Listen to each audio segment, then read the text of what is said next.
A single glass of champagne. That's all it took to shatter a perfect life. For Olivia Bennet, it was supposed to be a night of celebration, a moment to finally share the secret she held close, the new life growing inside her. But her husband, Nicholas Valmont, had a secret of his own. In the glittering ballroom of New York's most exclusive charity gala, surrounded by their closest friends and the city's elite, he wouldn't just break her heart. He would try to obliterate her soul. He paraded his betrayal in a designer dress, thinking his pregnant wife was nothing more than a footnote in his grand story. But he forgot one crucial detail, a billion-dollar secret buried in a dusty old ledger, a secret that was about to turn this tale of heartbreak into the most epic story of revenge you have ever heard. Olivia Bennet believed in the architecture of a perfect life.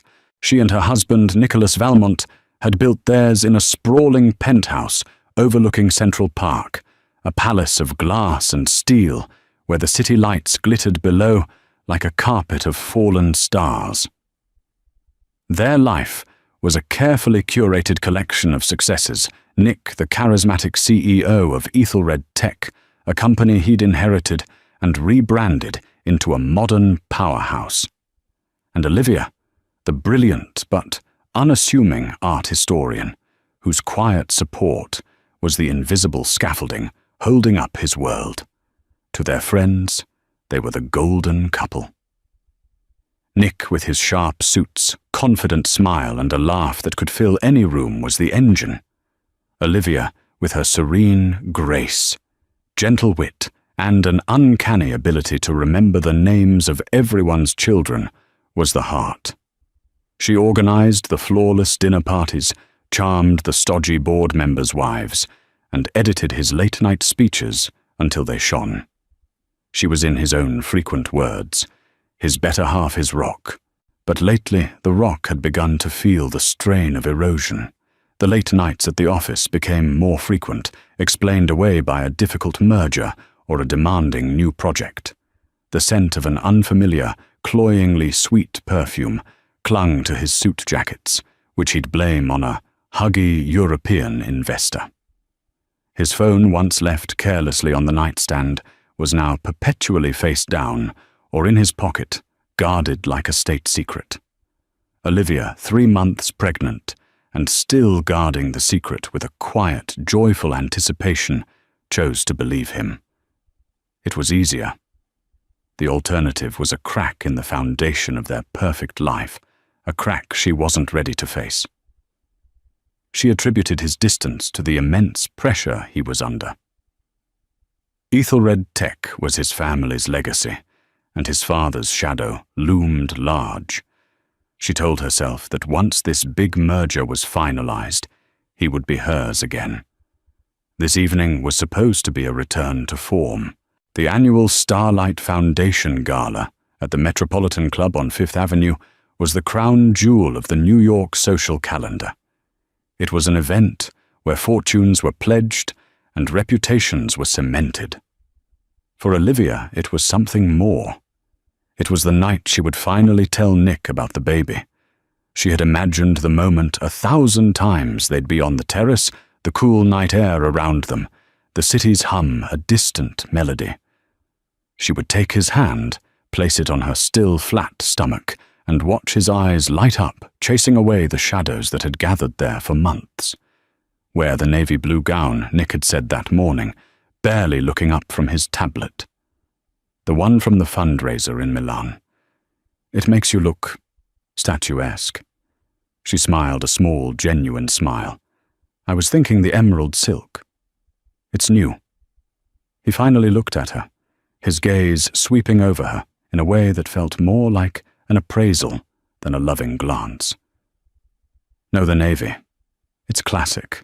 We need to project stability tonight. Peterson from the board will be there with his wife. He said it with a finality that brooked no argument. So the navy gown it was. As she stood before the full-length mirror, the deep blue fabric shimmering under the recessed lighting, she felt a pang of unease. The dress felt like a uniform for the role of Mrs. Valmont, a role she had played with devotion. She ran a hand over her abdomen. Soon there would be a new role, mother. The thought gave her a surge of strength. Tonight everything would change for the better. Nick walked into the dressing room already in his tuxedo. He looked like he'd stepped out of a magazine, devastatingly handsome and radiating an almost aggressive confidence. He adjusted his cufflinks, his eyes on his own reflection.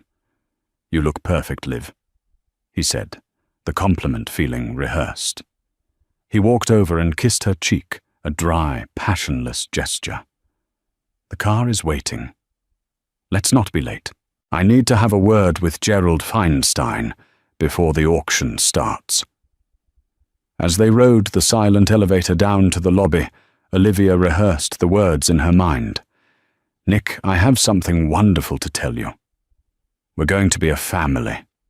Her heart hammered against her ribs, a frantic bird beating against the bars of a gilded cage.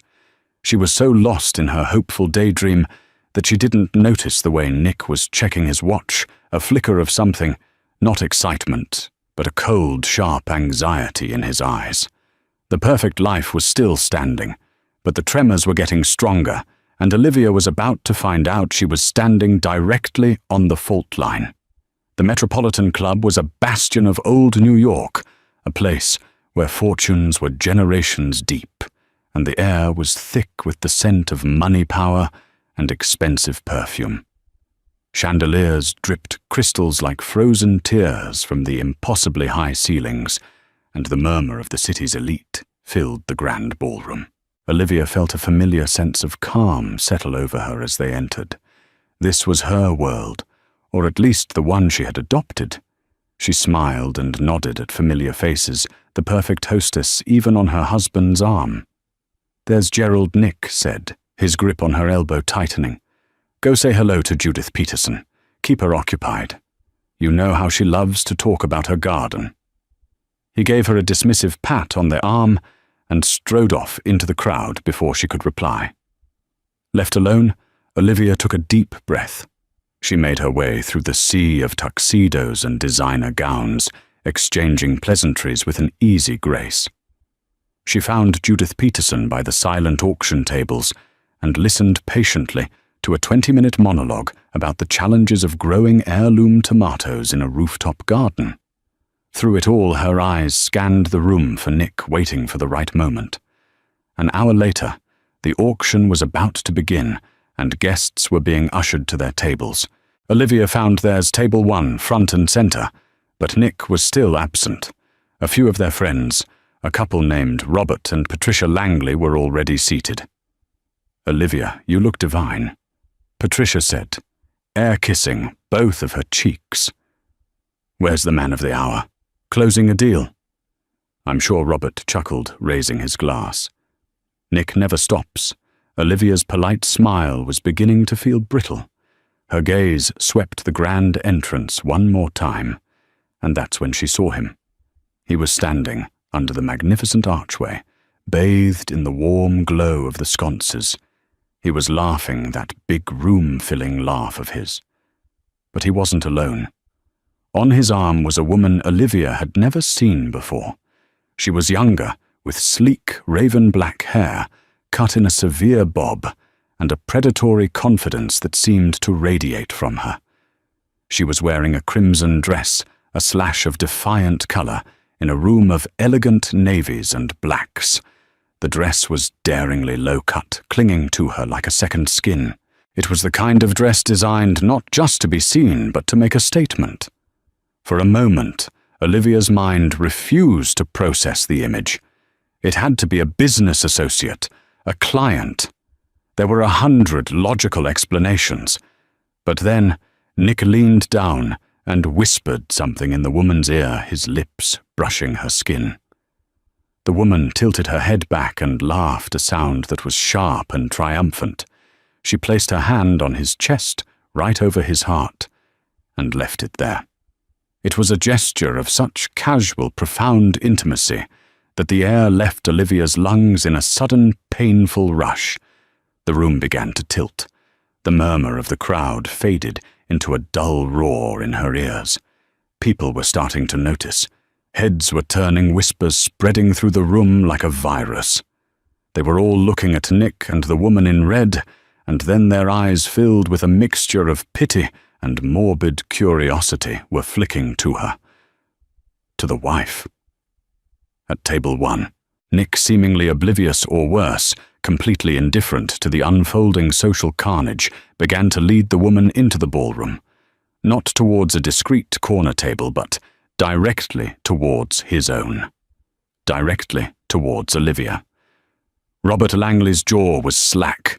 Patricia's hand flew to her mouth, her eyes wide with horror.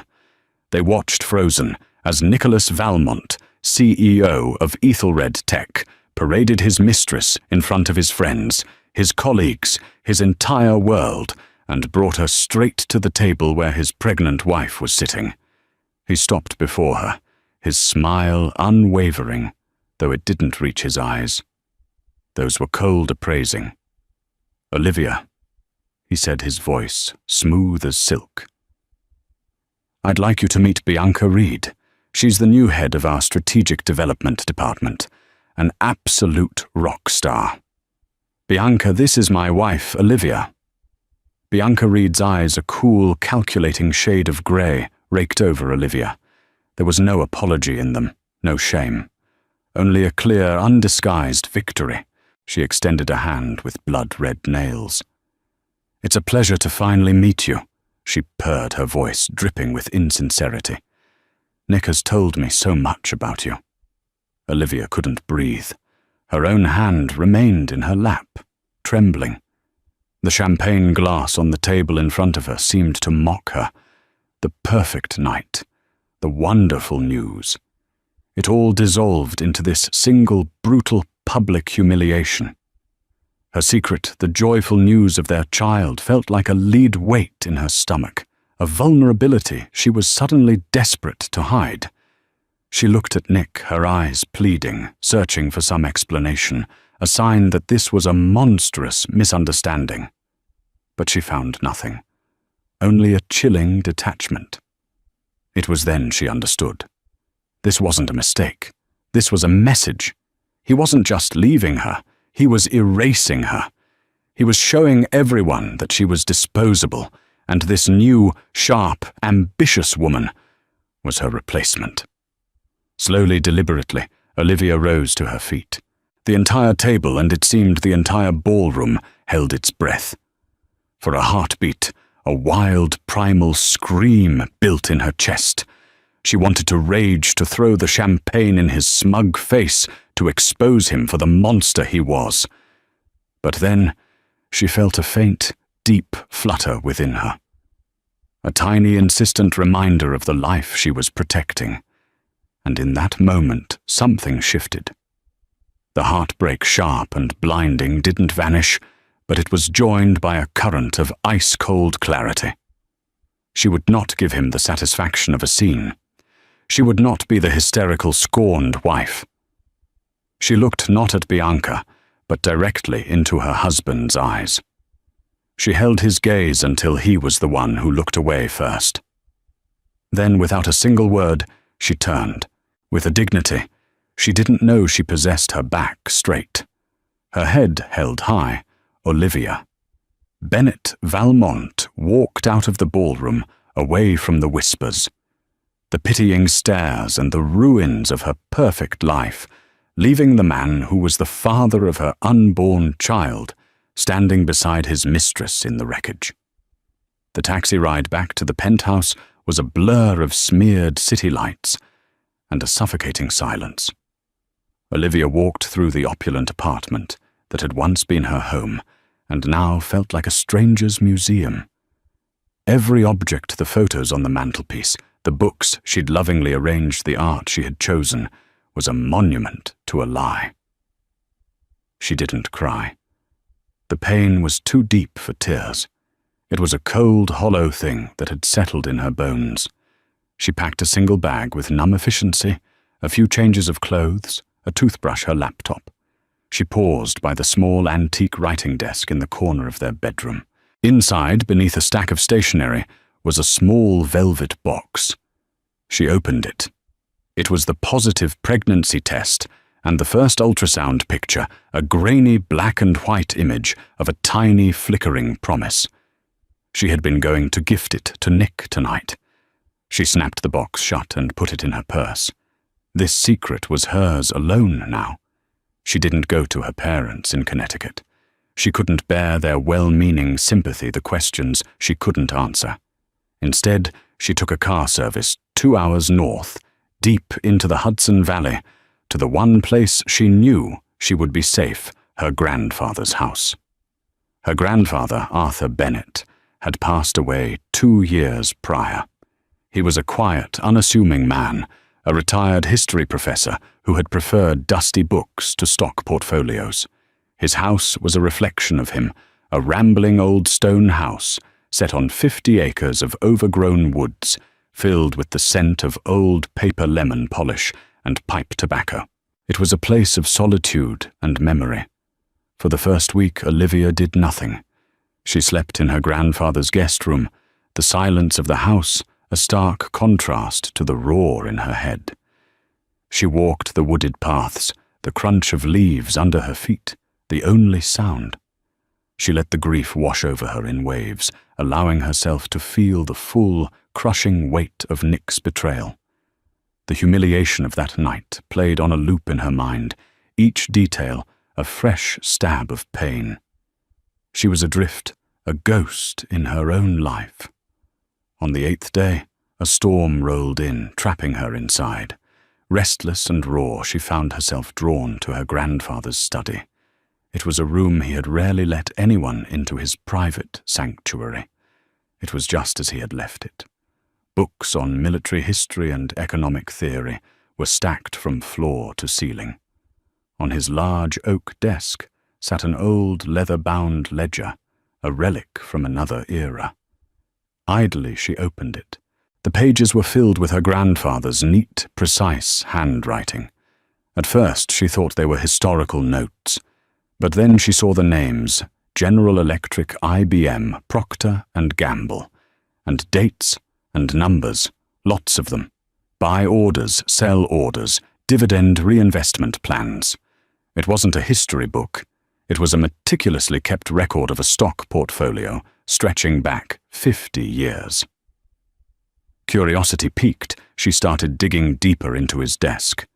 In a locked bottom drawer, for which she found the key in a small carved wooden box, she found a series of newer, professionally bound portfolio statements, and a letter addressed to her in his familiar script.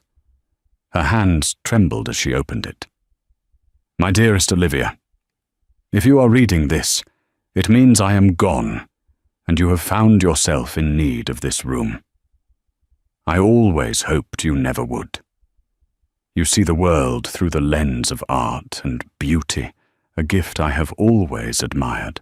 I, on the other hand, have always seen it through the lens of numbers and systems. It is a duller view, perhaps, but a useful one. The man you knew as a quiet history professor was only part of the story. In my youth I made a few fortunate investments. I learned that true power isn't loud, it's silent. It doesn't sit on a throne, it owns the throne. Over the decades I cultivated this power not for myself, but as a safeguard. For our family. For you. This portfolio is now yours. It is managed by a trust, the Bennett Trust. It is substantial, more than you can imagine. But there is one investment I must draw your attention to. It was a risk of favor to an old friend, a man named George Valmont. Olivia's breath hitched. George Valmont. Nick's father. George was a brilliant engineer but a terrible businessman. When he founded his little tech company, I backed him. Silently, through a series of holding companies. Over the years, as his Ethelred tech grew, my stake grew with it. When he passed his son, Nicholas inherited the CEO title and his father's shares, but he never knew the identity of the company's largest silent partner. He never knew that a quiet history professor in the Hudson Valley held the controlling interest. Olivia had to sit down. The room spun. She looked at the most recent statement from the Bennett Trust. The numbers were staggering, a constellation of assets that ran into the billions. And there it was at the very top of the list, the largest single holding Ethelred Technologies Inc., 51% ownership. She was the majority shareholder. She owned the company. The letter continued. I had my reservations about Nicholas. He has his father's ambition, but lacks his integrity. I hoped your goodness would temper his arrogance. Perhaps it has. But if it has not, and if he has ever made you feel small, I am giving you this, my dear girl. It is not just money. It is a shield, a sword, and a fortress. Use it wisely. Contact my lawyer, a man named Samuel Davies, of Davies and Finch in the city. He knows everything. He is utterly discreet and fiercely loyal. He has been waiting for your call. Be strong, Olivia. You are a Bennett. We are not the type to be erased. Olivia dropped the letter, her body shaking, not with grief, but with something new. A powerful, terrifying, electrifying surge of adrenaline. The hollow space inside her began to fill with a white-hot fire. Nick had tried to humiliate her, to cast her aside like a broken object. He paraded his mistress, believing he held all the cards, that she was nothing without him. He had built his kingdom on her grandfather's money. He had used her family's legacy to fund the very life with which he had betrayed her. The ghost of the quiet history professor had just handed his granddaughter an arsenal. The tears that finally came were not tears of sorrow. They were tears of rage, of focus, and of a dawning, terrible resolve. The game wasn't over. It had just begun. While Olivia was discovering her inheritance, Nicholas Valmont was thriving. In his mind, the gala had been a resounding success. He had excised the weak link Olivia with surgical precision and simultaneously introduced his vibrant, ruthless new partner, Bianca Reed. The whispers that followed were not to him a source of shame, but a confirmation of his power. Only a man at the absolute top of his game could afford to be so bold. He had sent Olivia a single curt text message the morning after the gala. My lawyers will be in touch about the arrangements. I trust you'll be civil. He received no reply. Her silence, he concluded, was an admission of defeat. He pictured her crying at her parents' home in Connecticut, a tragic, weak figure he could now safely pity from a distance. The thought that she might be capable of anything other than heartbreak never once crossed his mind. His entire focus was on his magnum opus, the acquisition of a rival tech firm, Cybercore Dynamics. It was a massive, highly leveraged deal, one that the more conservative members of the Ethelred board, particularly the old guard loyal to his father's memory, had balked at. They saw it as a reckless gamble. Nick saw it as his coronation, the move that would finally eclipse his father's legacy and make him a legend in the industry. Bianca was his chief architect in this campaign. Her official title was Head of Strategic Development, but her real role was Nick's enforcer and ego stroker. She was brilliant immoral and completely devoted to the acquisition, largely because the commission and stock options tied to it would make her phenomenally wealthy. Peterson is still waffling, Bianca said, pacing Nick's expansive office. She was a bolt of energy, a stark contrast to Olivia's serene presence. He keeps talking about fiduciary duty and shareholder value. The old dinosaur doesn't have the stomach for a fight. Nick leaned back in his leather chair, a portrait of unbothered confidence. Don't worry about Andrew Peterson. He's a relic. His loyalty was to my father, not the company's future. Once the deal is done, he and the rest of his cronies will be singing my praises. We need his vote to be secure. Nick, She pressed her tone sharp. "And Ms. Chen is on the fence. She's worried about the debt load we'll be taking on. I'll handle Chen." He waved a dismissive hand. "I'll take her to dinner, at per se charm her a little. It always works." He paused, a smirk playing on his lips. "It's a shame Olivia isn't here. She was always so good at smoothing things over with the board wives. A quaint but useful skill." The casual cruelty of the remark hung in the air. To Nick, Olivia had been a tool, a useful appliance for managing the softer, more tedious aspects of his life. Now that she was gone, he barely registered her absence beyond these minor inconveniences. What he failed to grasp was the deep-seated structure of his own company. He saw himself as an absolute monarch, but Ethelred Tech was a public corporation with a board of directors and, most importantly, shareholders. While he held his father's significant block of shares, it was less than a controlling interest. He had always relied on the tacit support of a large anonymous block of shares, held in a truster block that had always voted with management, with his father, and subsequently with him. He assumed this support was a permanent feature of the landscape, as reliable as the sunrise. He never once bothered to investigate the identity of the Bennett Trust, dismissing it as some dusty institutional fund. His plan was simple: call an emergency board meeting, use a combination of charisma and brute force to push the Cybercore acquisition vote through, and then celebrate his victory. He instructed his assistant to schedule the meeting for the following Wednesday. "This is it, B," he said, pulling Bianca onto his lap. "In 1 week we'll be running the biggest tech firm on the East Coast, and you'll be right by my side." And Olivia Bianca asked, her voice a low purr as she traced the line of his jaw.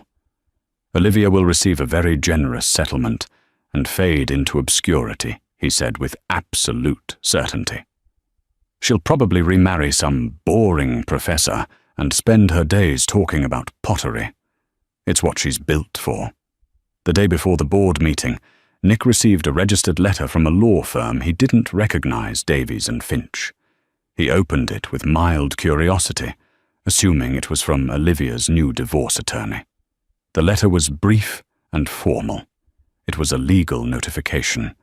"Dear Mr. Valmont, please be advised that pursuant to Article 3, Section 4 of the Ethelred Technologies, Inc., corporate bylaws, our client, the primary representative of the Bennett Trust, will be attending the emergency board meeting scheduled for Wednesday, September 17th.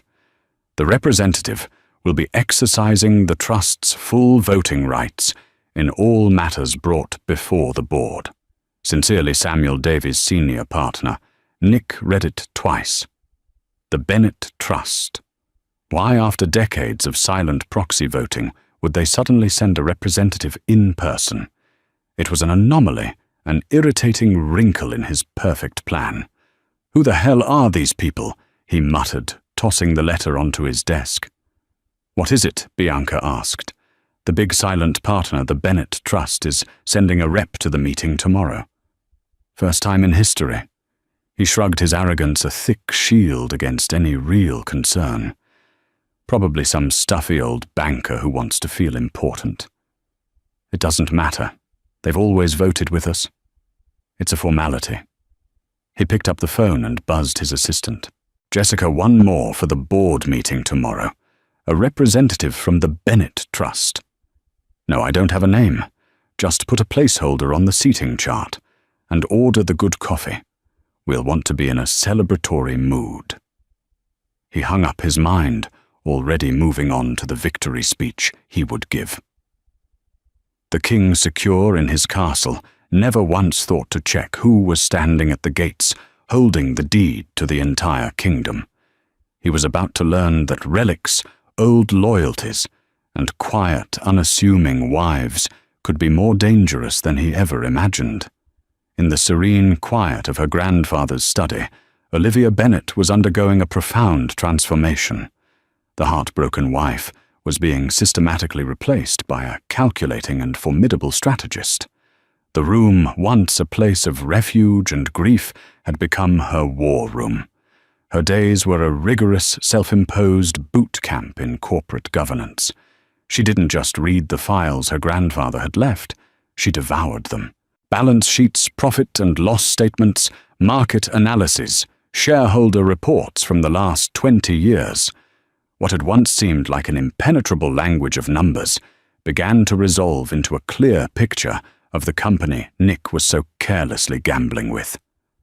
Her guide in this new world was Samuel Davies. He was a man in his late 60s, with kind eyes, a razor-sharp mind, and an almost fanatical loyalty to her grandfather's memory. He flew up to the Hudson Valley the day after she called, bringing with him boxes of documents and a lifetime of wisdom. "Your grandfather wasn't just an investor, Olivia," he explained, his voice gentle but firm as they sat by the fireplace. "He was a builder. He believed in creating value, not just chasing profits. He saw Ethelred as a testament to innovation, a legacy for his friend George. He would be displeased by its current trajectory." Davies laid out Nick's proposed acquisition of Cybercore. He didn't use emotional language. He used numbers. He showed her the mountain of debt the company would have to take on. He pointed out the redundancies in their tech, the culture clash that would inevitably follow, and the obscene personal payout Nick and his executive team would receive if the deal went through regardless of its long-term success. "It's not a merger," Davies concluded, his expression grim. "It's a raid. Nicholas is gutting the company his father built to service his own ego." A cold fury settled in Olivia's heart. This wasn't just about her humiliation anymore. It was about legacy, her grandfather's, Nick's father's, and now the one she would build for her child. She also made another call to a number Davies had given her, the number of Andrew Peterson, the dinosaur on the board Nick so casually dismissed. Peterson had been Ethelred's chief financial officer for 30 years under George Valmont, and had stayed on the board out of loyalty to his old friend. "Mr. Peterson," she said, her voice steady. "My name is Olivia Bennett. Arthur Bennett was my grandfather." There was a long silence on the other end of the line, then a voice thick with emotion. "I knew it. I always wondered. Arthur was a great man, the finest man I ever knew. My God, his granddaughter." Olivia spent an hour on the phone with Peterson. He confirmed everything Davies had suspected. Nick was bullying the board, misrepresenting data, and rushing the vote before anyone could conduct proper due diligence. "He's arrogant, Mrs. Valmont," Olivia Peterson said, his voice heavy. "He thinks we're all fools. He has this young woman, this Bianca Reed, feeding him exactly what he wants to hear. There's something about her. I don't trust her. She's too slick." That was when Olivia asked the question that would change everything. "Mr. Peterson, can you look into her discreetly? Her work history, her connections, anything?" "Consider it done," he replied without hesitation. For the next few days, Olivia and Davies worked relentlessly. They built their counter-argument, a precise, data-driven dismantling of the Cybercore deal.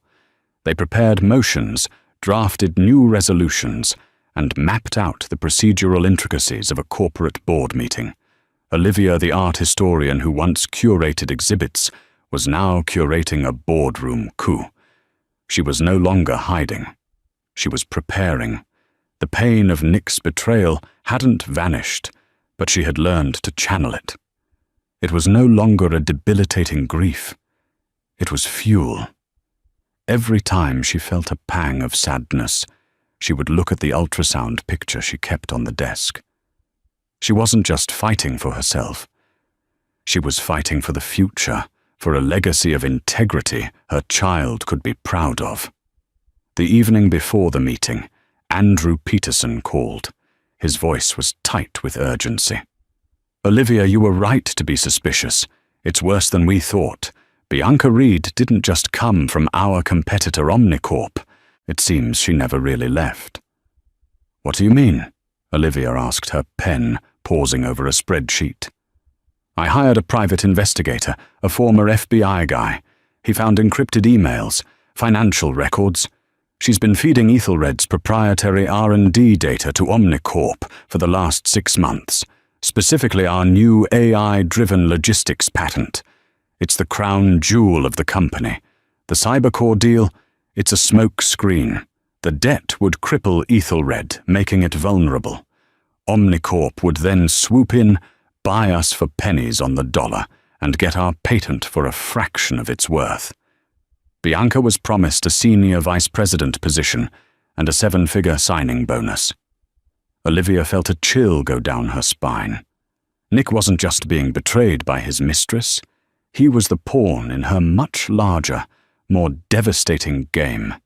His arrogance and ego had made him the perfect tool for a rival company to use to destroy his own. Do you have proof? Olivia asked, her voice dangerously calm. Irrefutable, Peterson confirmed. Digital forensic reports, bank transfers. It's all here. Olivia looked at Samuel Davies, who had been listening on speakerphone. His expression was grim but resolute. This changed the stakes entirely. Thank you, Andrew, Olivia said. Bring everything you have tomorrow. Don't say a word to anyone. After she hung up, she walked to the window and looked out at the dark woods. The storm had passed, and the night was clear and cold. For the first time in weeks, her mind was completely still. She knew exactly what she had to do. She wasn't just going to stop a bad deal, she was going to clean house. She placed a hand on her stomach. The quiet general was ready for battle, and she was going to take no prisoners. The Ethelred Technologies boardroom was on the 50th floor, a sleek, sterile space designed to convey power.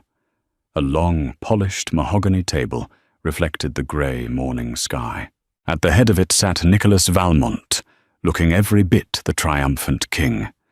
He was laughing with a board member to his right, radiating a confidence that bordered on smugness. Bianca Reed was not on the board, but she was present, seated in a chair just behind Nick's like a consigliere. She wore a sharp, tailored white suit, a stark contrast to her scandalous red dress from the gala, but projecting the same aura of untouchable ambition. She reviewed her notes on a tablet, a small, knowing smile on her lips. They were a team, a power couple, and this meeting was to be their coronation. The other board members filed in a collection of stern-faced men and women in expensive suits. There was Miss Chen, her brow furrowed with concern, and Andrew Peterson, who looked unusually grim, his jaw set.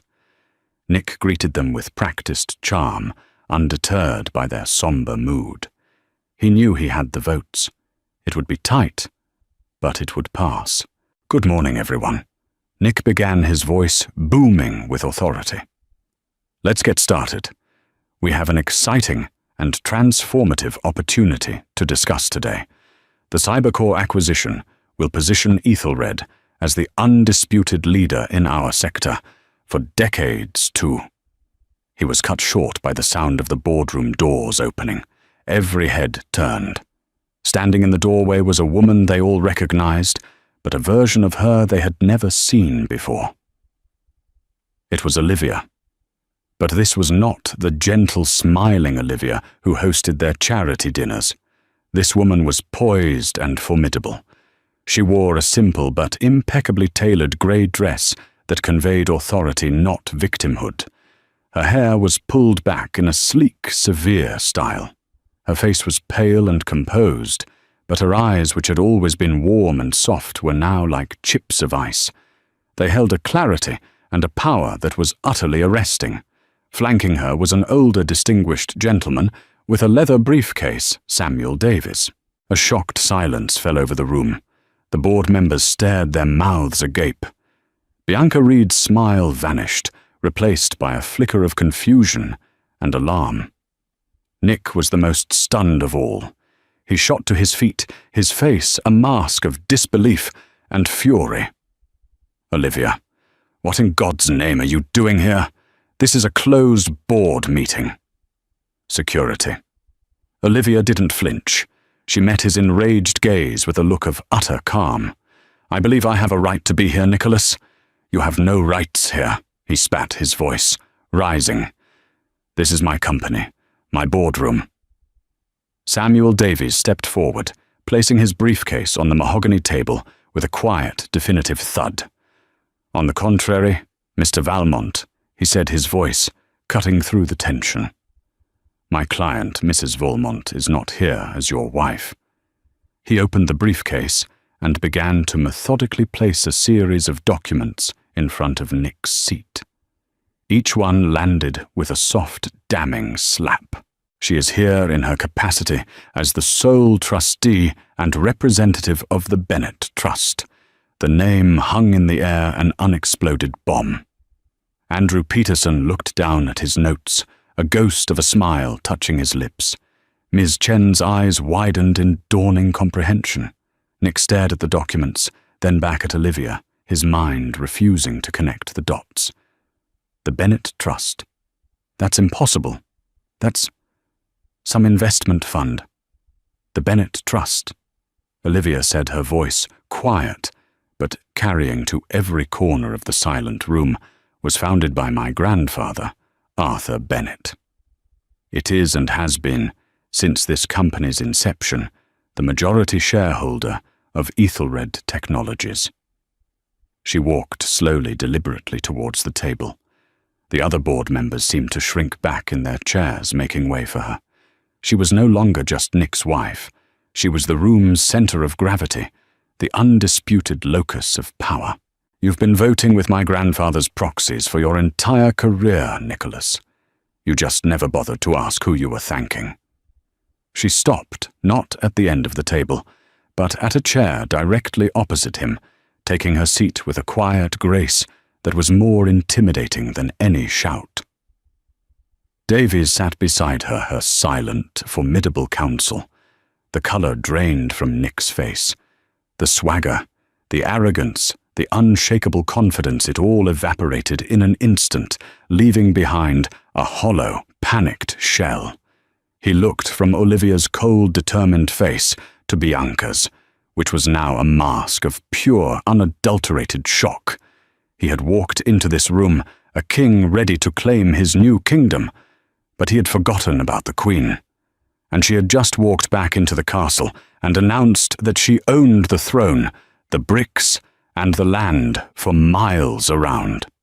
The meeting he had called to cement his legacy was about to become his execution.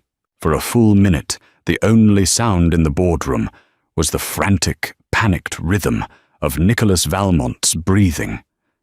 He stared at Olivia, his mind reeling.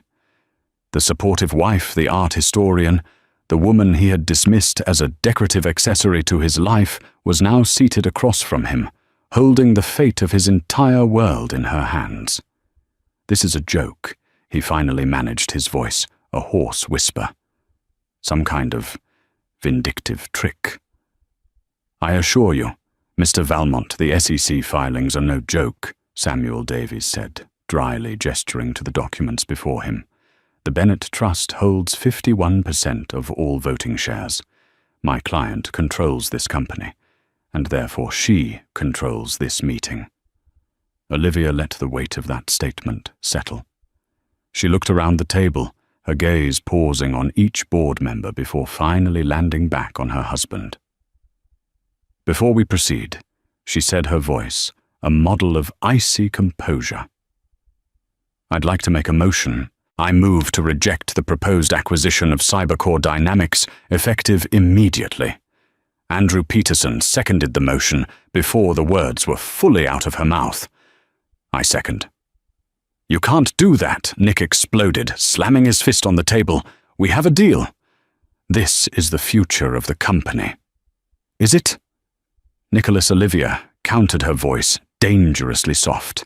She slid a financial summary across the table, one prepared by Davies. is a future of crippling debt, mass layoffs of loyal Ethelred employees, and a $30 million synergy bonus paid directly to you and your executive team really what's best for this company? Or is it just what's best for you? Ms. Chen picked up the summary, her eyes scanning the damning figures. She looked from the paper to Nick, her expression hardening. The charm had worn off. All she saw now was the greed. "I call for a vote," Olivia stated. "All in favor of rejecting the Cybercore acquisition." Her own hand went up. Samuel Davies raised his beside hers, representing her proxy. Andrew Peterson's hand shot up. After a moment's hesitation, Ms. Chen raised hers, followed by 2 other board members who had clearly been swayed by the new reality. It was a landslide. Nick watched aghast as his magnum opus, his legacy-defining deal, was dismantled in less than 5 minutes. He was utterly powerless. "The motion carries," Olivia announced into the stunned silence. "The Cybercore deal is dead."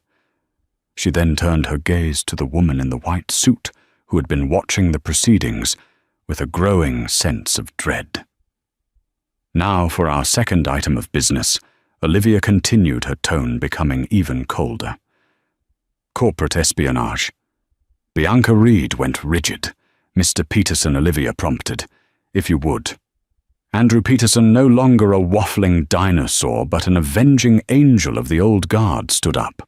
"Over the past several days, at the request of the majority shareholder, I initiated an internal investigation into a potential security breach. The investigation uncovered a systematic, ongoing effort to leak proprietary research and development data, specifically the source code and schematics for our patented Helios Logistics AI, to a direct competitor, Omnicorp." He placed a thick file on the table and opened it. "We have recovered encrypted emails, tracked illicit financial transfers, and have a full forensic analysis of the network activity. The source of the leak has been identified." He paused for dramatic effect, looking directly at Bianca. The data was being transferred from the workstation and personal devices of Ms. Bianca Reed. A collective gasp went through the room. Bianca shot to her feet, her face ashen.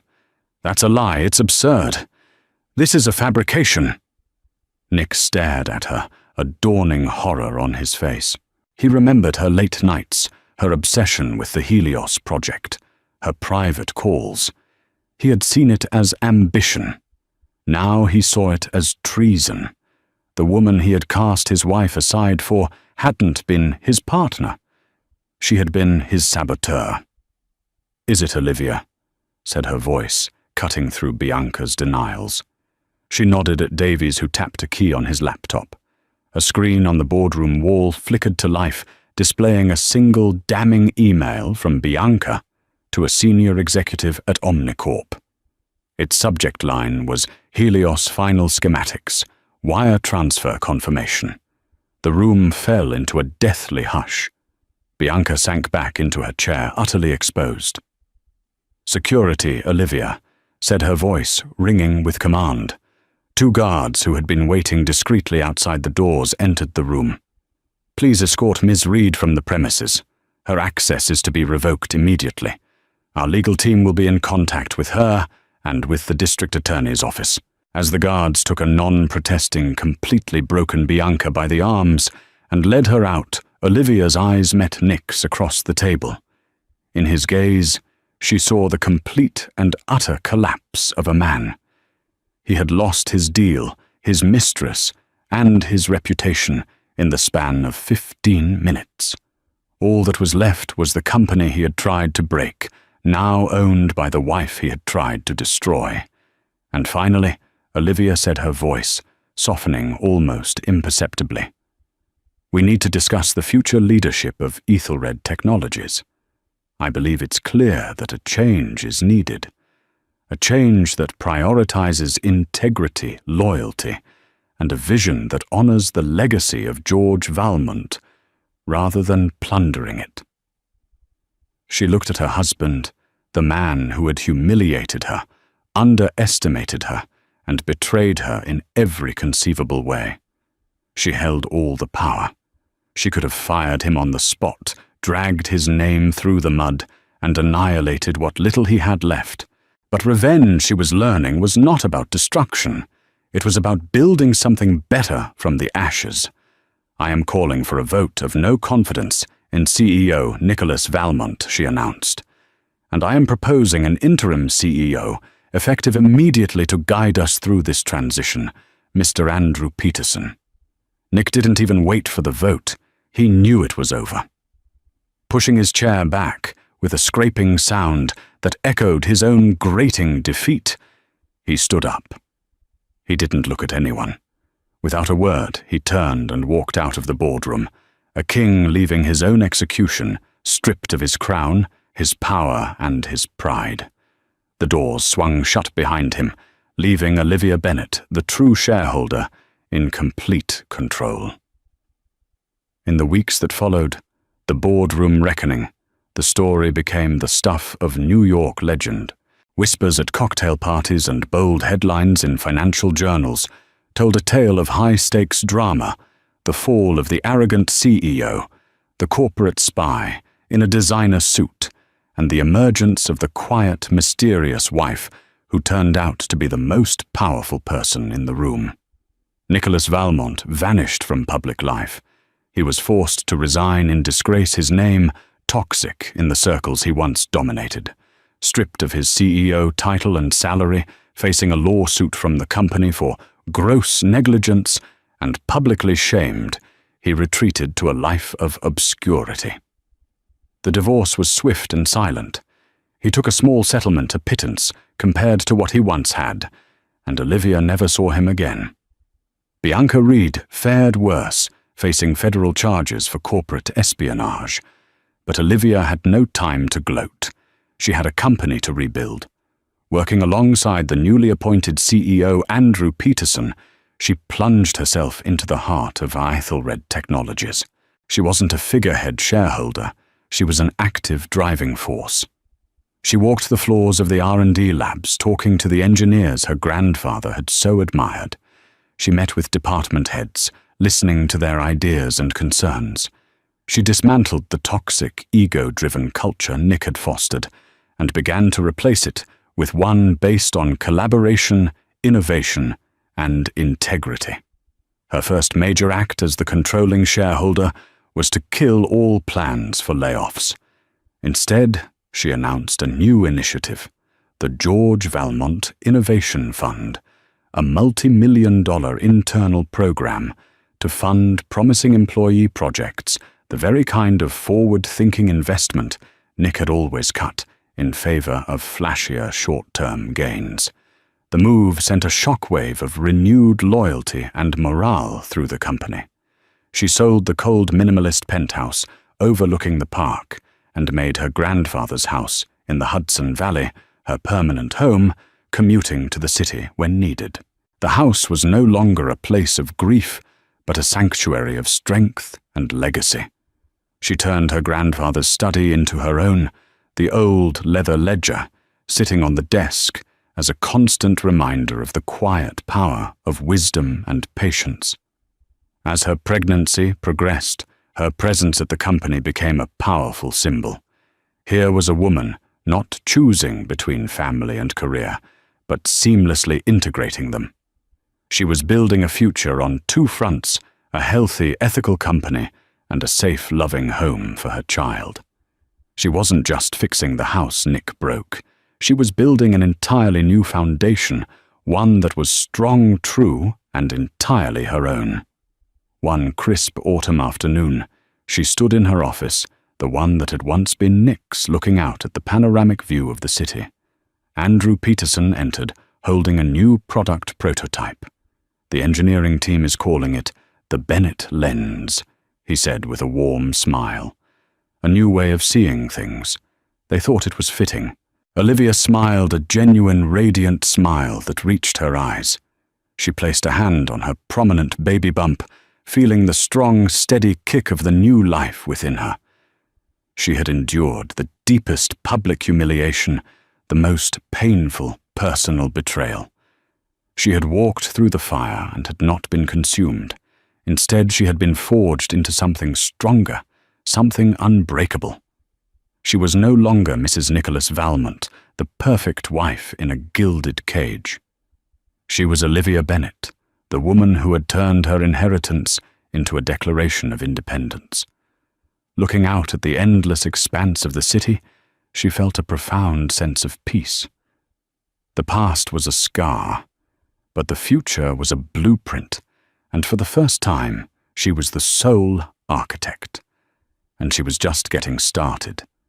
And so Olivia's story isn't just about the fall of a cheating husband, but the rise of a queen who discovered her own power when she had nothing left to lose. It's a powerful reminder that the quietest people in the room are often the ones holding all the cards, and that the deepest betrayals can sometimes lead to our greatest triumphs. True strength isn't about the life you are given, but about the one you have the courage to build from the rubble. She didn't just reclaim her life, she rebuilt an entire legacy for herself and her child. If Olivia's incredible journey from heartbreak to the boardroom moved you, please show your support by hitting that like button.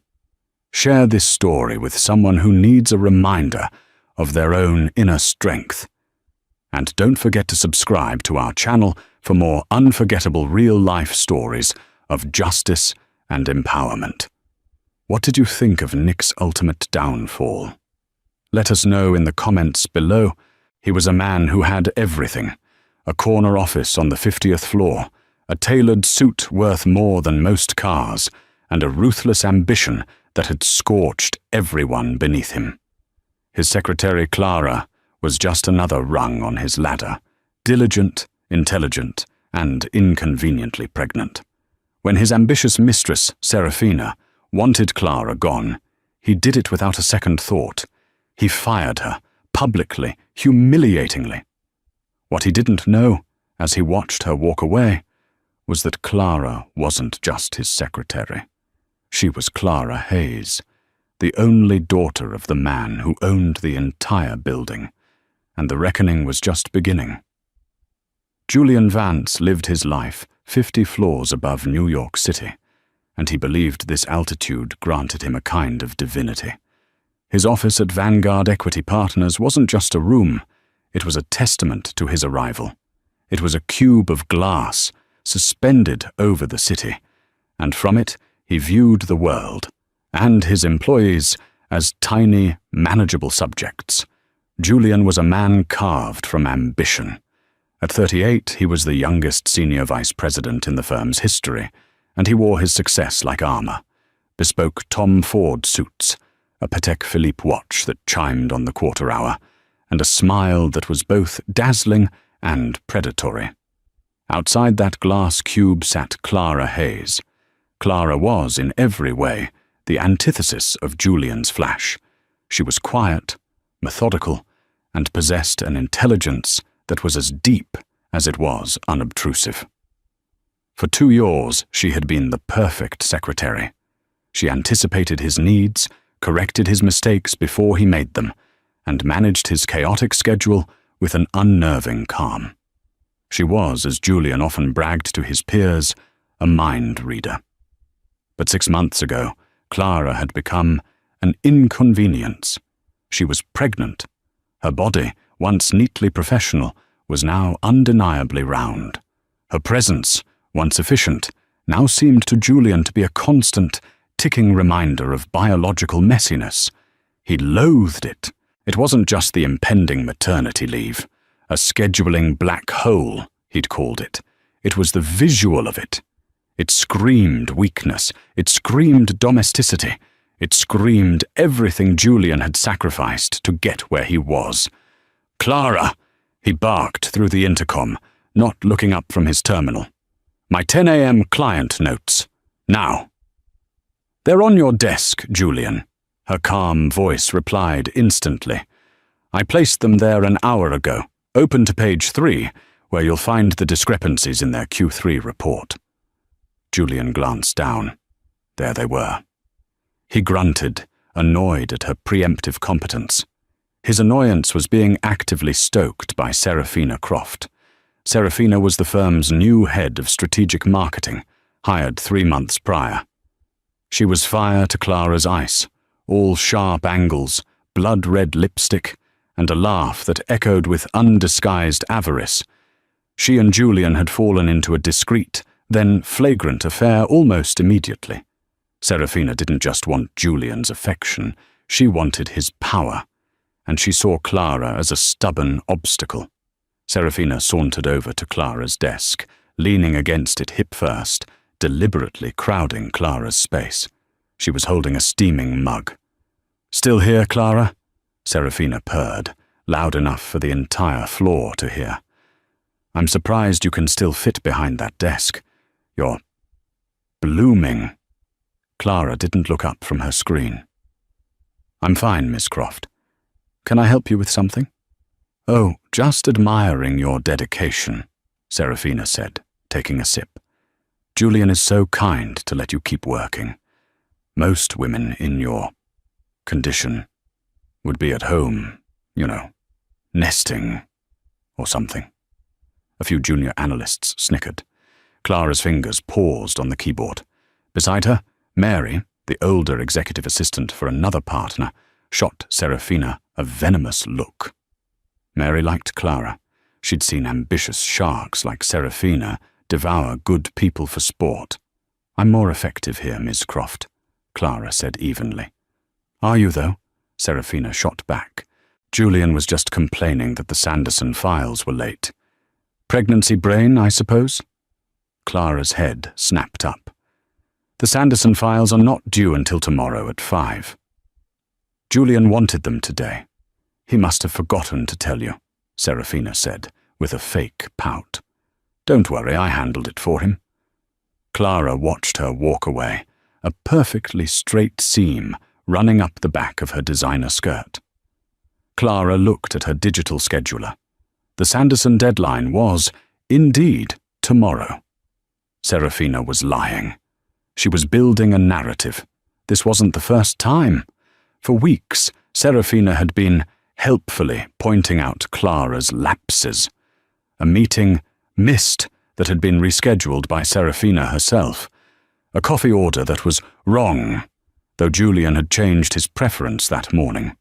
Small, insidious cuts designed to bleed Clara's reputation dry. And Julian, blinded by Serafina's ambition and his own, was letting it happen. Later that day, Julian had a crisis. A major client, the pension fund for the state of Ohio, was threatening to pull their $800 million portfolio. Their representative was on a conference call, and he was furious. "I'm looking at this proposal, Vance, and it's a joke," the man yelled through the speakerphone. "You've miscalculated our exposure by nearly 15%. This is amateur hour." Julian was sweating.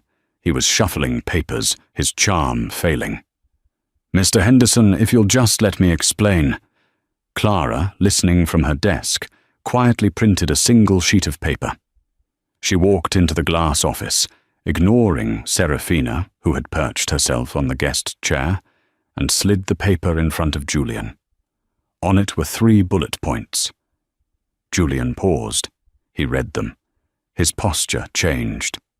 "Mr. Henderson," Julian said, his voice suddenly smooth as silk. "I haven't miscalculated. You're looking at the projections before we factored in the new federal bond acquisitions. If you'll turn to Appendix D, subsection 4A, which my team prepared this morning, you'll see we've actually shielded your exposure. The 15% discrepancy isn't a loss. It's a hedge that's already paying dividends." There was a silence on the line. "Well, why didn't you say so?" "I prefer to let the numbers speak for themselves," Julian said, leaning back. He won the call. The client was pacified. When he hung up, Serafina ran a hand up his arm. "You were brilliant, Julian. You saved us." Julian straightened his tie, his gaze falling on Clara, who was quietly retrieving the paper. Clara, get the Henderson contingency file updated, and next time, try to keep up. Clara paused at the door, her back to him. Of course, Julian. She walked out. Julian didn't see the look on her face, but Mary at the next desk did. It wasn't defeat, it wasn't sadness, it was a cold, calculating patience. It was the look of a chess master watching her opponent knowingly walk into a trap. The trap was being set, but not by Clara. It was being set by Julian and Serafina over $300 stakes at the Onyx Room, a restaurant so dark and exclusive it felt like a vault. She has to go, Julian, Serafina said, swirling a glass of Cabernet. The crimson liquid caught the light from the single candle. She makes you look soft. Julian loosened his tie, away from the fluorescent lights of the office. His ambition felt purer, more justified. She's pregnant, Sarah. Firing her is a legal nightmare. The optics are terrible. Optics? Serafina laughed, a low, throaty sound. We're not talking about optics. We're talking about your future, the partnership, the Asia-Pacific expansion. Do you think David Morrison got to be CEO by worrying about optics? He got there by being decisive, by cutting liabilities. She leaned in, her voice dropping. And she is a liability. She's slow, she's dowdy, and she's watching us. I don't like it. Julian frowned. She's a secretary. She's not watching anything. Isn't she? Serafina countered. She saved you on that Henderson call. How did she know that? How was she that prepared? It's like she's auditing you.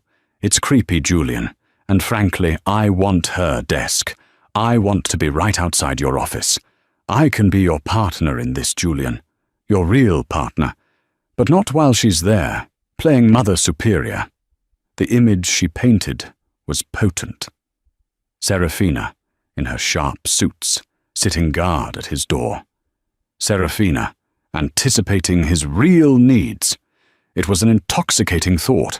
The pregnancy had repulsed him, but Serafina was right. Clara's quiet competence was, in its own way, a threat. It felt like judgment. Fine, Julian said, his voice hardening. We cut the liability, but it has to be clean. It has to be for cause. Then we find a cause, Serafina smiled, raising her glass. The cause began the next day. It was a two-pronged attack. Manufacture a performance issue and sabotage her reliability. The first step was a file. The North Star acquisition was Julian's flagship project, a $2 billion deal.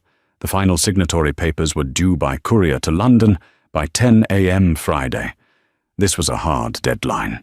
Missing it would incur massive penalties. Clara had the package prepped by Wednesday. She logged it for international courier pickup, triple-checked the customs forms, and placed the bright red, wax-sealed envelope in the secure outgoing mail slot. She sent a confirmation email to Julian. North Star package is secure and logged for 8 a.m. pickup tomorrow, Thursday. It will arrive in London with 24 hours to spare. Julian read the email. Serafina was leaning over his shoulder. See? He whispered. She's on top of it. It's impossible. Nothing is impossible, Serafina whispered back. She waited until 5:30 p.m., when Clara, moving a little slower than usual, packed her bag and headed for the elevator. Clara was the last to leave their section. Mary, the other assistant, had left hours ago.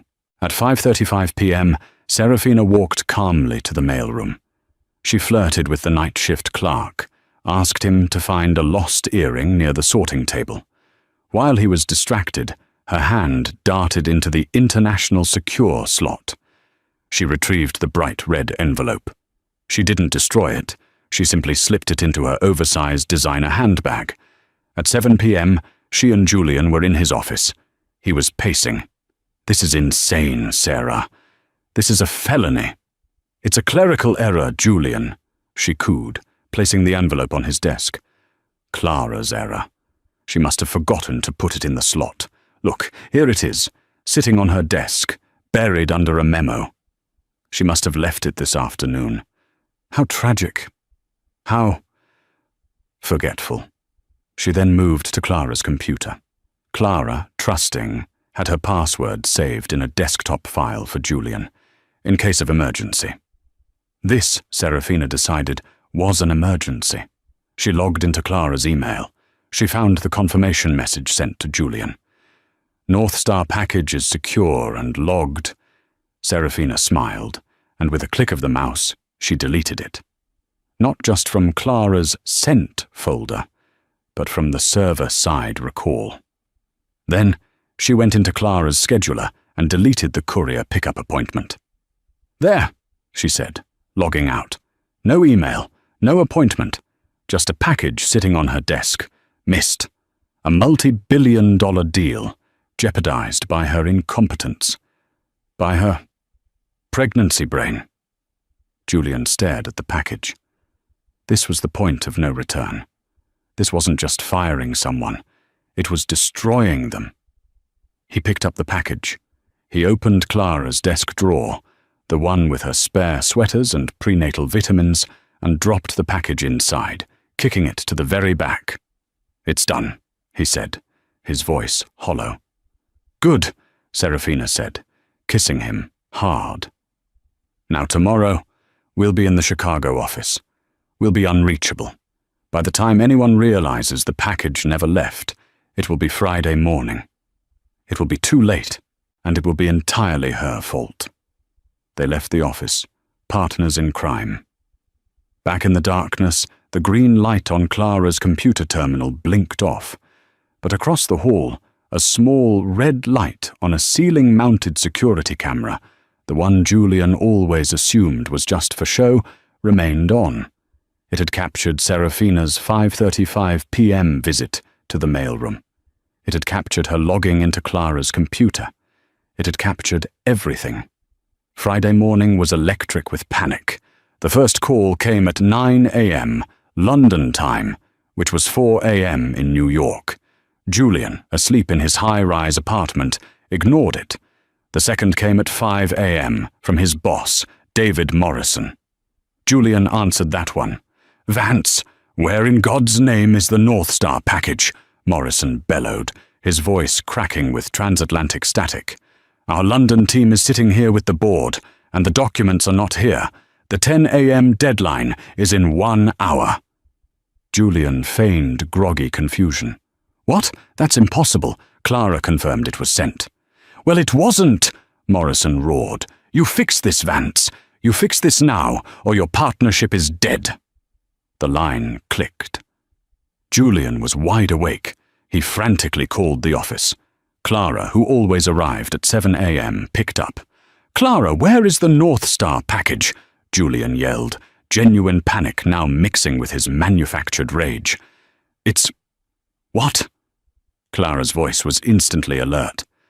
"Julian, it's in London. I sent it Wednesday for Thursday pickup." "It's not in London. The courier company has no record of a pickup. Did you log it?" "Yes, of course I logged it. I emailed you the confirmation." Clara was typing furiously. "Julian, the email. It's gone. The scheduler appointment. It's not here." "What do you mean it's not there?" Julian spat. "Did you forget? Clara, did you forget to send the most important package of my career?" "No, Clara was stunned. She was searching her desk, her mind racing. I don't understand. I know Find it, Clara. Find it, or you are finished." Julian hung up. He showered, shaved, and dressed with methodical care. He put on his most expensive suit. Today was a day for an execution. He arrived at the office at 9 a.m. sharp. The floor was a morgue. Everyone knew. The North Star deal was dead. The firm would face millions in penalties, but worse, the reputational damage was catastrophic. Clara was pale, standing by her desk, her hands resting on her stomach. She looked defeated. "My office, Clara." "Now," Julian said, his voice devoid of all warmth. Serafina was already inside, sitting in the guest chair, examining her nails. She looked up as Clara entered, a mask of false sympathy on her face. "Clara, I'm so sorry. This is just a tragedy." "Julian, I don't know what happened," Clara began, her voice shaking but firm. "I took that package to the mailroom myself. I logged it. I emailed you. Someone. Julian cut her off, his voice dangerously low. "Or something? Like pregnancy brain, Clara? Is that the something?" Clara recoiled as if struck. "How dare you?" "I dare," Julian said, stepping closer, "because I trusted you. I looked like a fool this morning.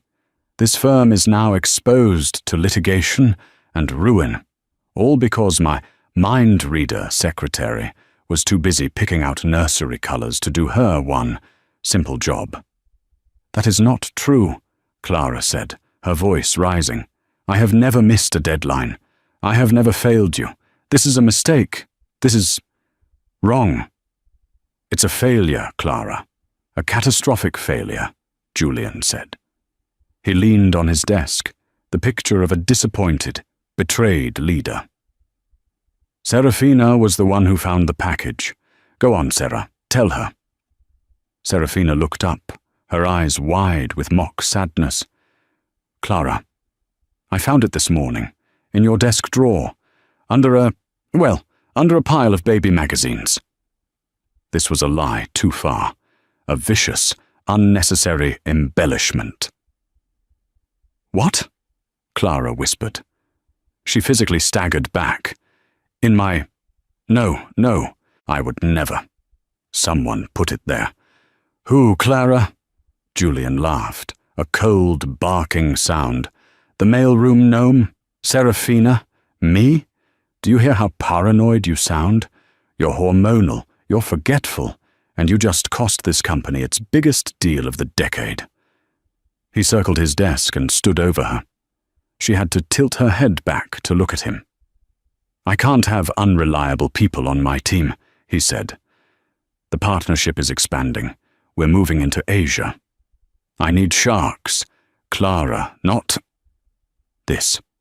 He gestured vaguely at her stomach. Clara's eyes, which had been wide with shock, suddenly narrowed. The fear vanished, replaced by that same cold, calculating calm Mary had seen before. "Julian," she said, her voice quiet, "you are making a terrible mistake." "No," he said. "My mistake was not doing this months ago. You're fired, Clara, effective immediately." "Julian, you can't," Serafina said, playing her part. "I can and I am," Julian snapped. "Performance. Gross negligence. I have more than cause.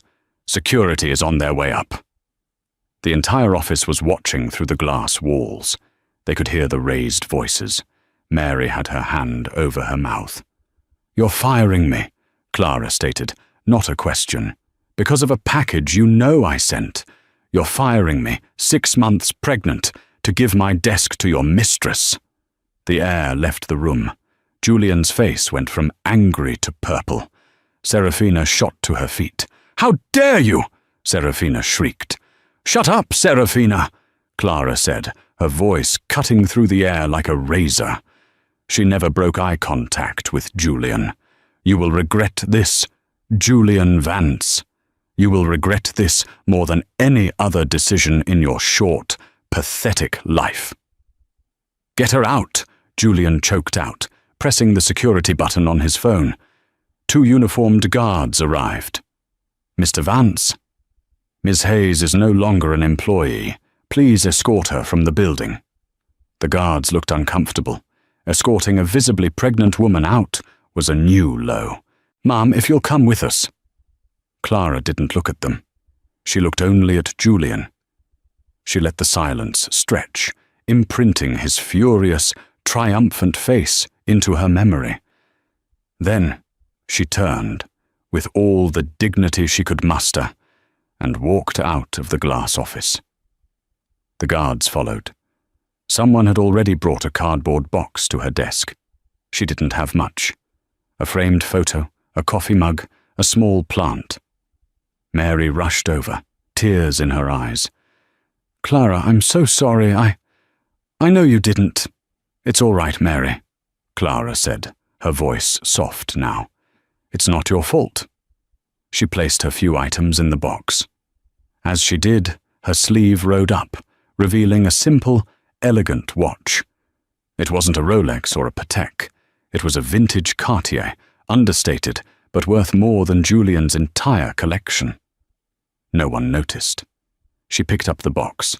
The entire floor was silent, watching her walk of shame to the elevators. Serafina was standing in the doorway of Julian's office, a triumphant smirk on her face. Clara passed her and paused. "You know," Clara whispered, just for Serafina. "The camera in the 50th floor hallway. It has a surprisingly clear view of the mailroom. You should really fix your hair before you commit a felony next time." Serafina's face turned to chalk. Clara smiled just once and walked to the elevator. The doors opened. She stepped inside, box in hand, and as the door slid shut, she allowed herself one single shaky breath. Then she pulled out her phone. She didn't call a lawyer. She didn't call her husband. She hit a number on her speed dial. "Dad," she said, as the elevator began its descent. "It's done. He did it. He fired me." A deep, kind voice rumbled on the other end. "Are you all right, sweetheart?" "I'm fine, Dad. But Vanguard Equity is not. The rot is worse than we thought." "I'll be there in an hour," the voice said. "It's time I came out of retirement." Clara didn't live in a cramped one-bedroom apartment. She lived in a sprawling, 5-story brownstone on the Upper East Side, a fortress of old money and quiet elegance. The doorman, a kind man named Patrick, who had known her since she was a girl, rushed to take her box. "Miss Hayes," he said, his face creased with worry. "You're home early. Is everything all right?" "Everything is precisely as it should be, Patrick," Clara said, managing a smile. "Is my father here?" "Mr. Hayes is in the library, Mum. He's been waiting for you." She walked past the soaring ceilings and the original Rothko paintings in the foyer, her heels clicking on the marble. She entered the library, a room panelled in dark mahogany and smelling of old books and leather. Harrison Hayes stood by the window, looking out over the private garden. He was a man in his late 60s, but he radiated an energy that shamed men half his age. He wasn't tall, but he was broad, with a full head of white hair and eyes so blue they seemed to bore through steel. This was the man who had built Vanguard Equity Partners from nothing, a legendary, almost mythical figure on Wall Street. The press called him the Architect. For the last 5 years he had been happily retired, leaving the day-to-day to his hand-picked successor, David Morrison. He turned as she entered. "Clara." He enveloped her in a hug, his hand going to her belly. "And how is my grandchild?" "He's kicking," Clara smiled, leaning into him. "He's as indignant as I am." "He has my blood, after all," Harrison chuckled. He led her to a deep leather armchair and poured her a glass of water. "Tell me everything. From the top." Clara recounted the entire sordid affair. The Henderson call, the missed package, the lies, Serafina, the public humiliation. Harrison listened, his face impassive. He was a man who listened for a living, and his stillness was more terrifying than any rage. "He used the phrase, 'pregnancy brain'?" Harrison asked, his voice soft. "He did, and then he gestured to my stomach and said, 'I need sharks, not this.'" Harrison closed his eyes for a moment. When he opened them, the blue had turned to ice. "Julian Vance, I remember him. Wharton, same as you. Top of his class. I thought he was hungry. I didn't realize he was depraved." This had all been Clara's idea. A year ago, she had been a rising star at a rival firm, already a junior partner. But she'd been hearing things about her father's company. Rumors, whispers of a toxic Shark Tank culture that had taken root since his retirement. Talk of bullying, of shady accounting, of good people being pushed out. "It's my legacy, Dad," she had told him. "It's our name on the building. I won't let it be rotted from the inside." She'd had one condition. She would go in with her mother's maiden name, Hayes. No one would know who she was. She'd start as a floater, learn the systems, and find the source of the rot. Her father had argued, but she was as stubborn as he was. Her credentials were so good, she was placed as Julian Vance's secretary within a month. His reputation as a difficult manager was legendary, and no one else would take the job. "I thought he was just an arrogant bully, Dad," Clara said, sipping her water. "But this is criminal. Serafina Croft and he, they're stealing." "Stealing?" Harrison sat up. "You have proof?" "More than proof," Clara said. She walked to the desk and pulled out a slim, encrypted flash drive. "Julian thought I was reading baby magazines. I was running forensic accounting on his discretionary marketing funds, the ones he directs to Serafina." She plugged the drive into a laptop. "Serafina isn't just his mistress. She's his launderer. 3 months ago, she incorporated a shell company, Croft Media Solutions. Since then, Julian has approved over $4 million in consulting fees to this company. The invoices are for market synergy analysis and brand strategy. They're boilerplate nonsense." She pulled up another file. "Here are the bank transfers from Croft Media Solutions to an offshore account in the Caymans, an account held by a holding company. And guess who the sole director of that holding company is?" "Julian Vance," Harrison finished, his voice grim. "He wasn't firing me because I'm pregnant," Clara said, the pieces clicking into place. "He was firing me because I was there. I was the one who processed his expense reports. I was the one who saw the invoices. He and Serafina, they thought I was just a dumb, pregnant secretary. They got sloppy. They were afraid I was getting too close." "The North Star package," Harrison said. "It wasn't just to get you fired. It was a distraction, a big, messy, public execution to draw everyone's attention away from the real crime." "Exactly. And they used my pregnancy as the perfect, believable excuse for my incompetence."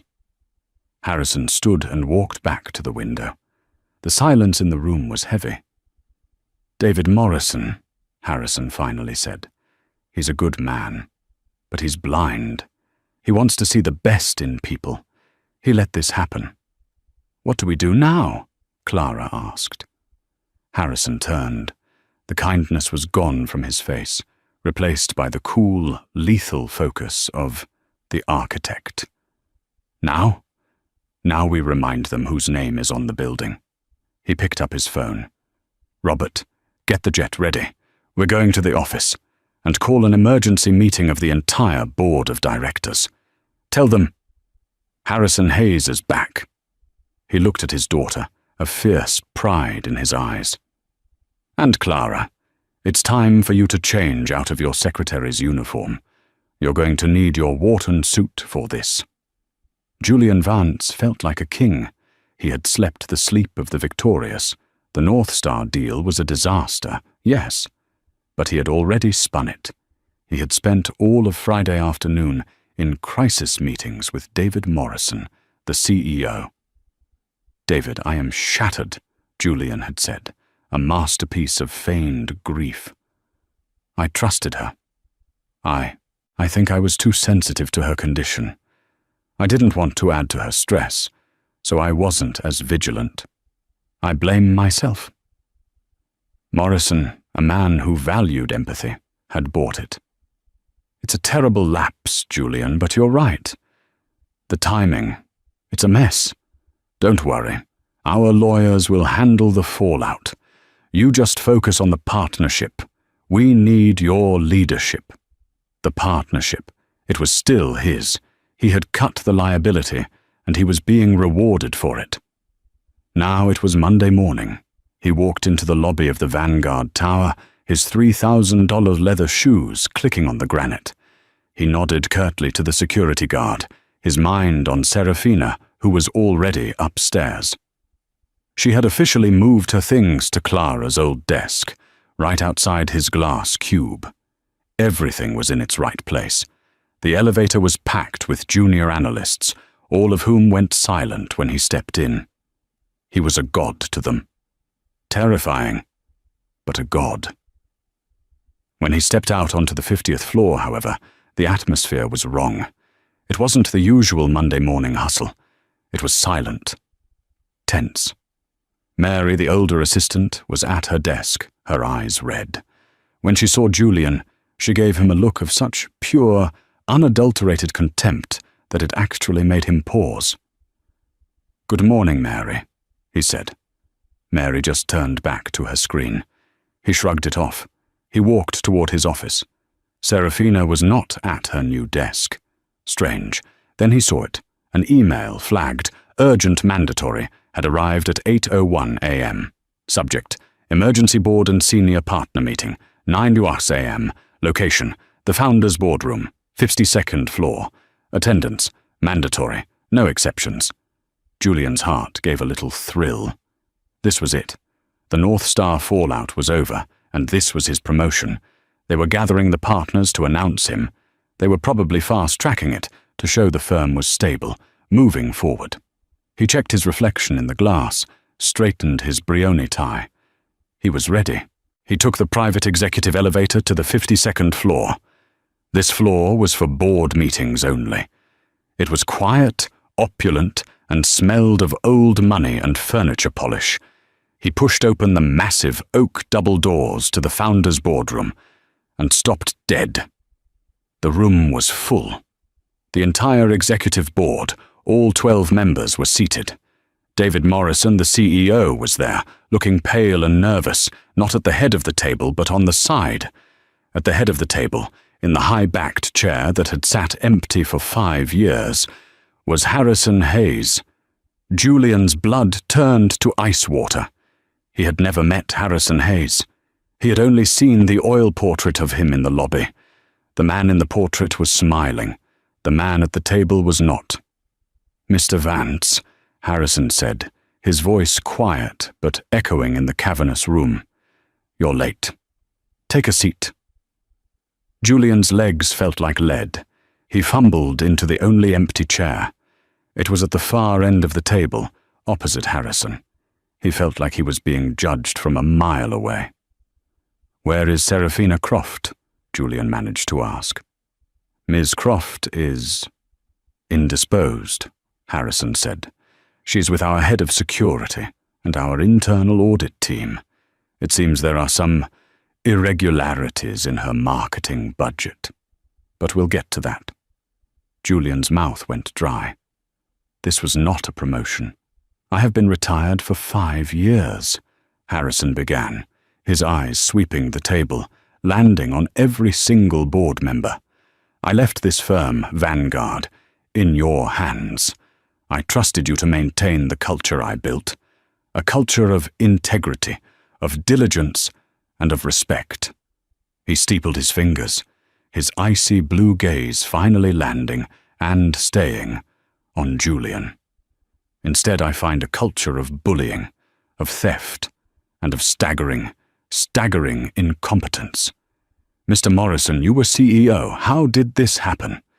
David Morrison looked like he was going to be sick. "Harrison, I had no idea. The internal reports," Harrison cut him off, "were doctored. The profits from Mr. Vance's division, for example, have been exaggerated. His successes, it seems, were not his own." Julian gripped the arms of his chair.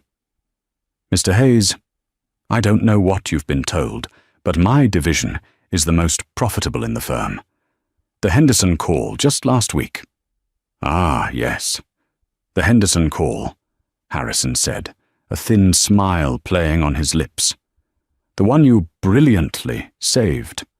A call where you miscalculated a client's exposure by 15%, and your secretary had to slide you the answer." Julian was speechless. How do you—" "I know," Harrison said, "because my head of internal review told me. You see, I've had someone on the inside for the last 8 months. Someone I trust implicitly. Someone with a Wharton MBA, a background in forensic accounting, and a vested interest in this company's good name." Harrison nodded to the double doors. "You can come in now." The doors opened. In walked Clara Hayes. She was not the Clara he knew. The mousy brown hair was pulled back into a severe, elegant chignon. The drab maternity blouses were gone, replaced by a dark navy blue Armani pantsuit, custom-tailored to accommodate her pregnancy. She wore her power as comfortably as he wore his arrogance. She looked, Julian realized with a jolt of pure terror, exactly like the man at the other end of the table. She was not carrying a box. She was carrying a leather-bound portfolio. "Clara," Julian breathed, his voice a dry rasp. The rest of the board was staring, their minds scrambling to connect the dots. "That's Ms. Hayes Donovan to you, Mr. Vance," Clara said, her voice clear and cold. She took a seat at the table, to the right of her father. "Clara Hayes Donovan, daughter of Harrison Hayes, and as of 8 a.m. this morning, the new Chief Operating Officer of Vanguard Equity Partners." David Morrison lunged forward. "Harrison, this is my daughter, David," Harrison snapped, "and she is the only person in this room who has done her job. Please, Clara, proceed." Clara opened her portfolio. "Good morning, gentlemen.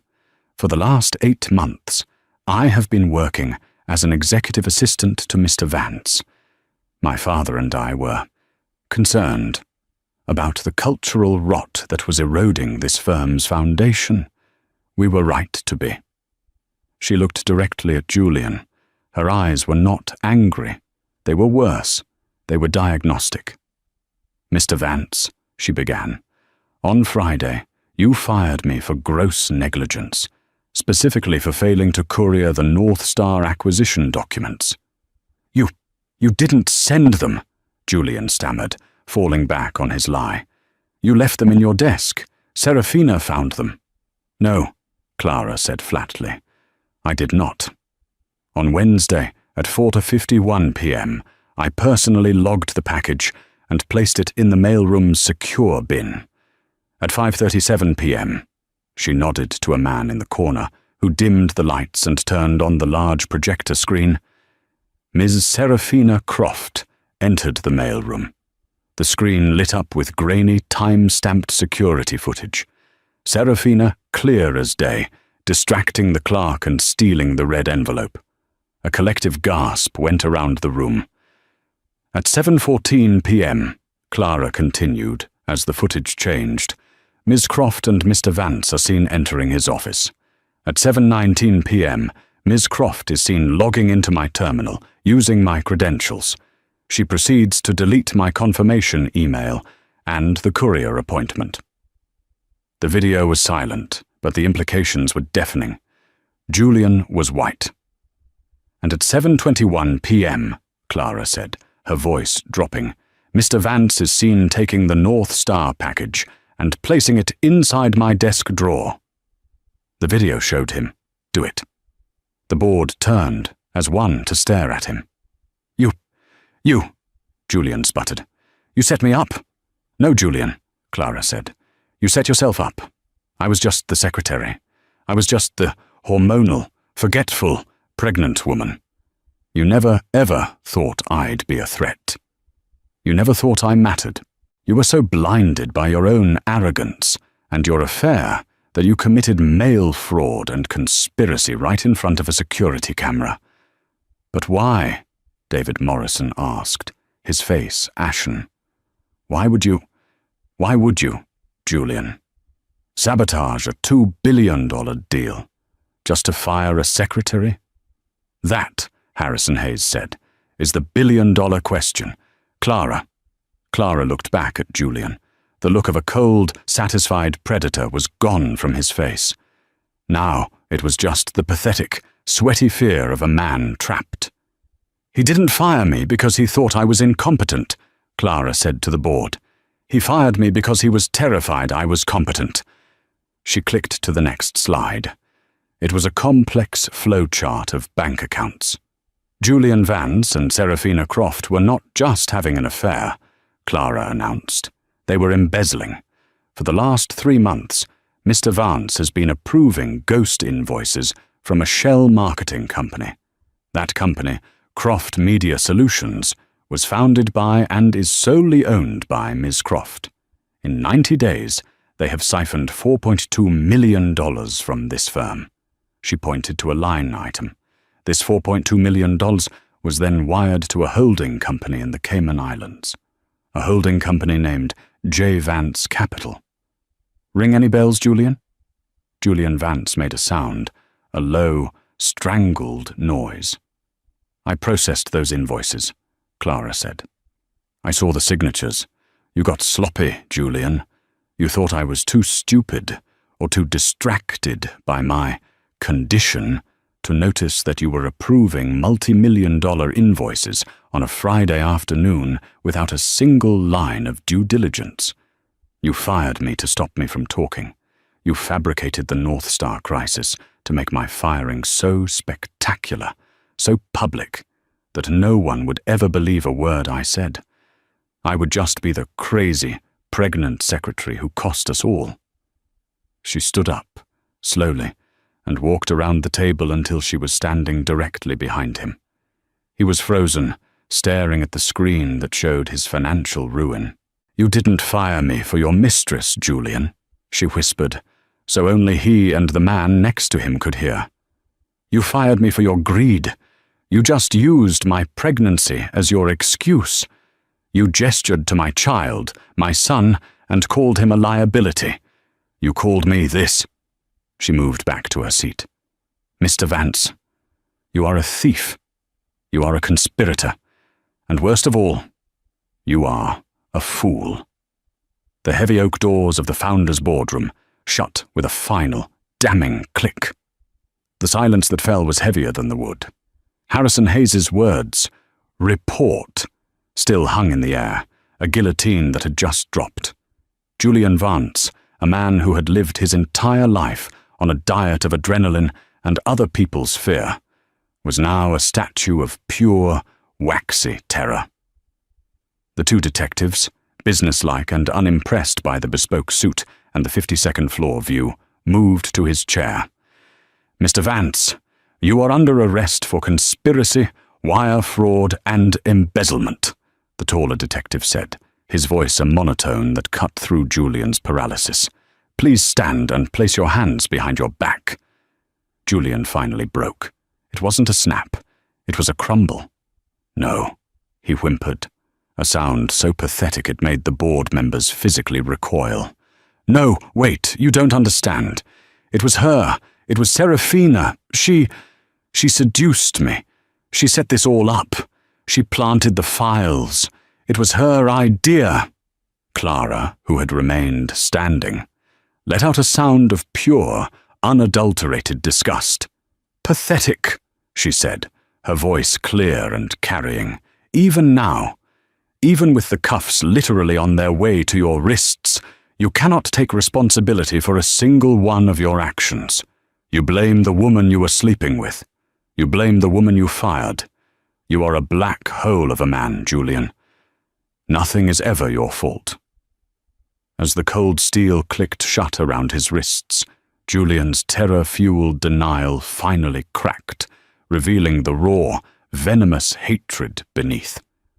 He surged to his feet, a snarling, cornered animal. You, he spat at Clara, his face purple. A secretary. You set me up. This was all you. I did my job, Julian, Clara said, her voice impossibly calm. The one I was hired for. The one you paid me for. You just never bothered to ask what it was. You thought I was there to fetch your coffee. I was there to protect my family's name." Marcus Thorne, a senior partner and Julian's primary ally on the board, finally found his voice. "Harrison, this is madness," he sputtered, standing up. "Arresting a senior VP in the boardroom? The PR fallout. This is precipitous. We need to handle this internally."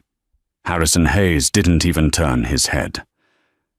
"Sit down, Marcus," he said, his voice dangerously low. "You're embarrassed because you backed the wrong horse. You're part of the internal problem I'm handling." He nodded to the detectives. "Get him out of my sight." The detectives began to pull Julian toward the door. As he passed Clara, he lunged, his cuffed hands straining. "You'll run this company into the ground, you sentimental bitch. This place needs sharks, and you're just weak." Clara didn't flinch. She stood her ground, forcing the detectives to yank him back. She looked him dead in the eye, her gaze a surgeon's scalpel. "My sentiment, Julian, is the one variable your arrogant mind never accounted for. My sentiment is for the 4,000 employees whose futures you gambled with. My sentiment is for the name my father built. You only accounted for your wallet. Enjoy your new accommodations. I hear the views are terrible." His shriek of rage was cut off as the doors closed behind him. The room exhaled. Harrison Hayes let the silence stretch for a beat before he spoke.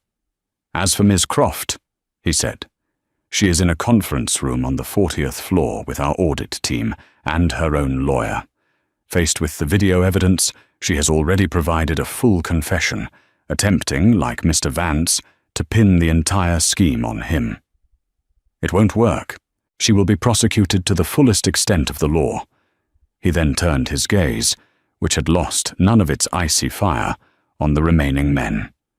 "And now, to the board." His eyes landed on David Morrison. The CEO looked 60 seconds from a heart attack. "David," Harrison said, and the use of his first name was a judgment in itself. "You are a good man. You are a kind man. You are not a leader. You let this infection fester in my company because you were too afraid to ask hard questions. You valued stability over integrity, and in doing so, you nearly cost us both." Morrison stood, his hands shaking. "Harrison, I am so sorry. Clara, Ms. Hayes Donovan, I had no idea. I am terribly, terribly sorry for what he did to you." Clara cut him off, not with malice, but with precision. "David, your job wasn't to have an idea. It was to know. You were the custodian of this firm, and you let the wolves into the nursery. Your apology is noted. Your resignation is accepted. You will leave with your full pension, but you will sign an NDA that ensures you never speak the name Vanguard again." Morrison nodded, utterly broken, and walked out of the room.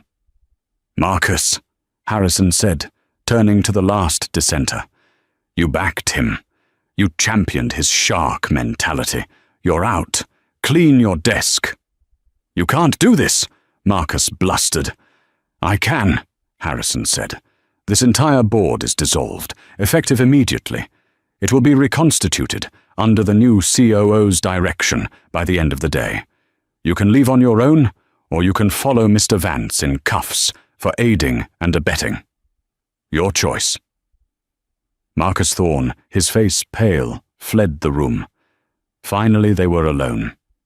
Just Harrison and Clara in the vast, silent boardroom. The morning sun streamed in, illuminating the dust motes dancing in the air. Harrison let out a breath he seemed to have been holding for 5 years. "Well, Madam Coe," he said, a weary pride in his voice, "your first day has been eventful." Clara walked to the floor-to-ceiling window, looking down at the city 52 floors below. The same view Julian had prized.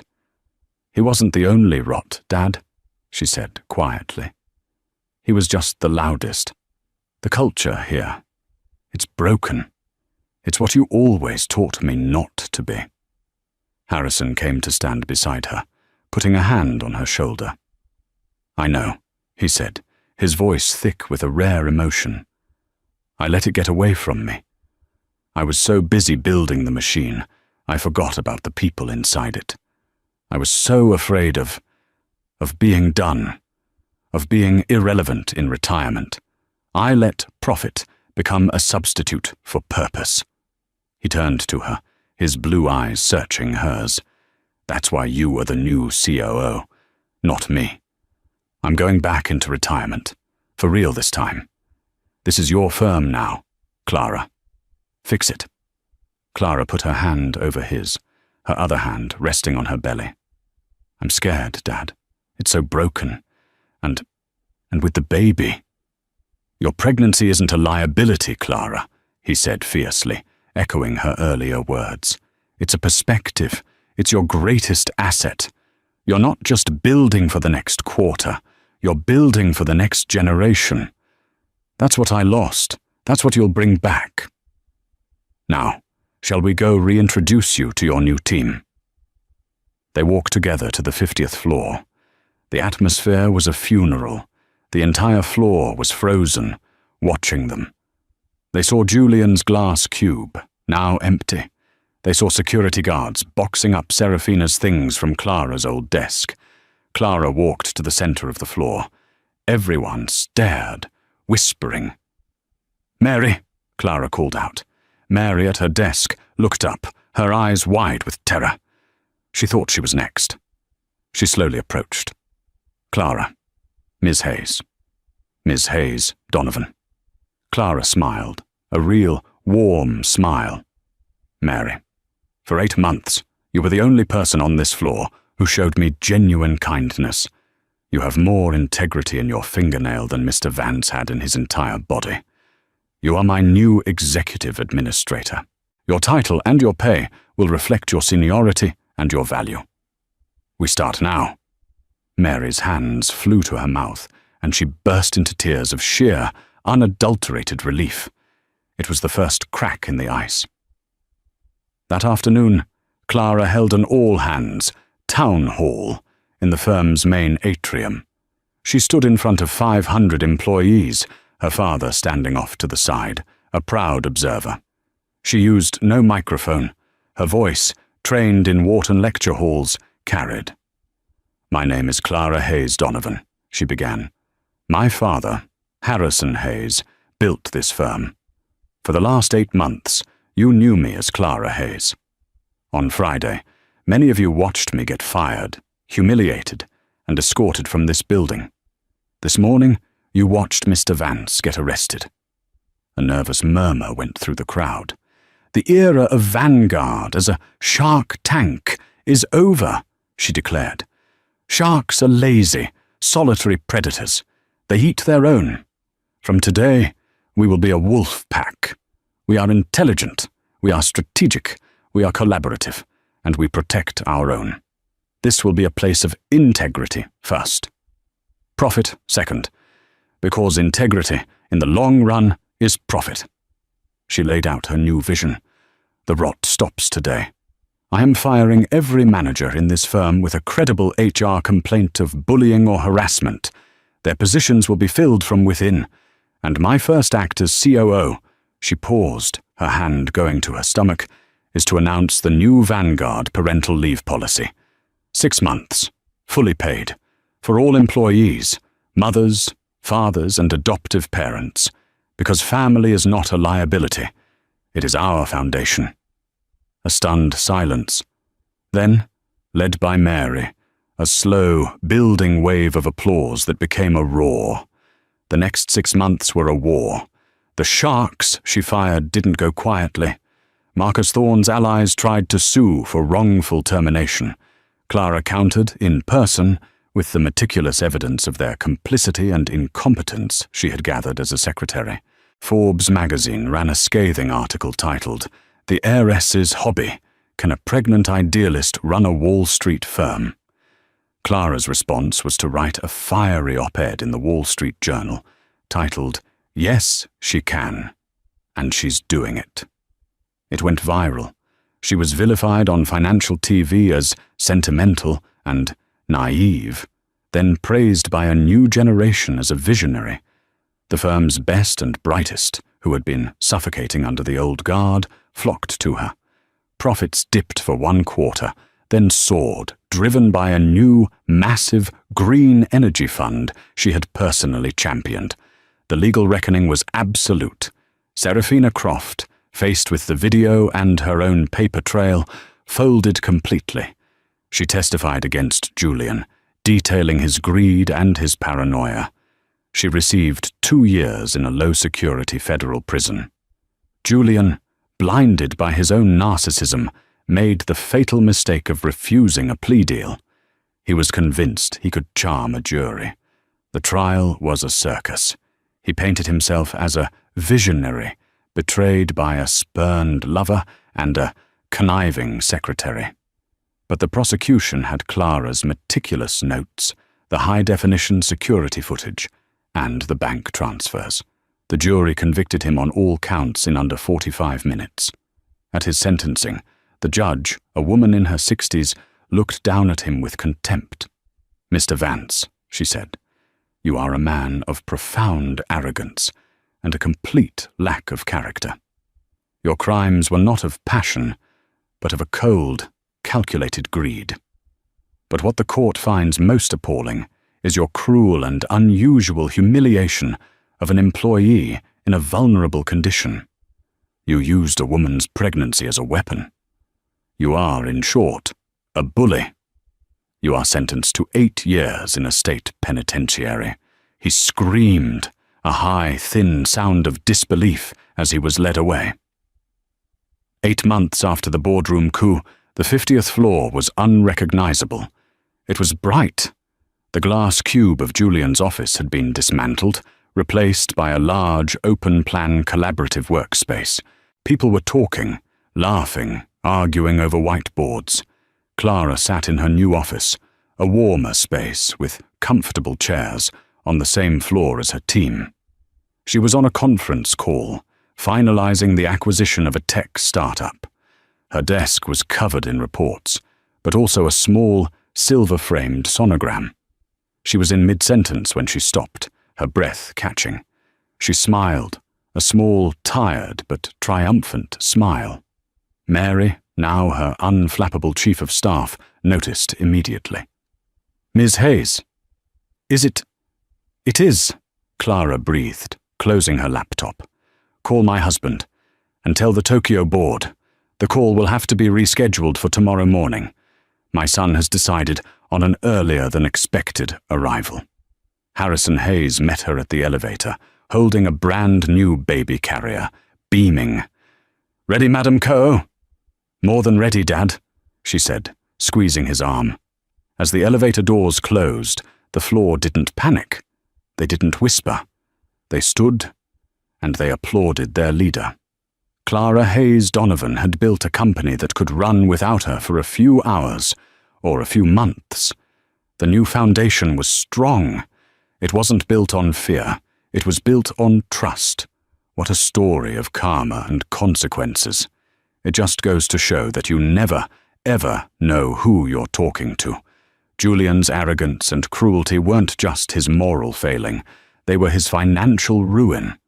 He saw a pregnant secretary as a weak, disposable problem, but he was actually abusing the most powerful person in the building.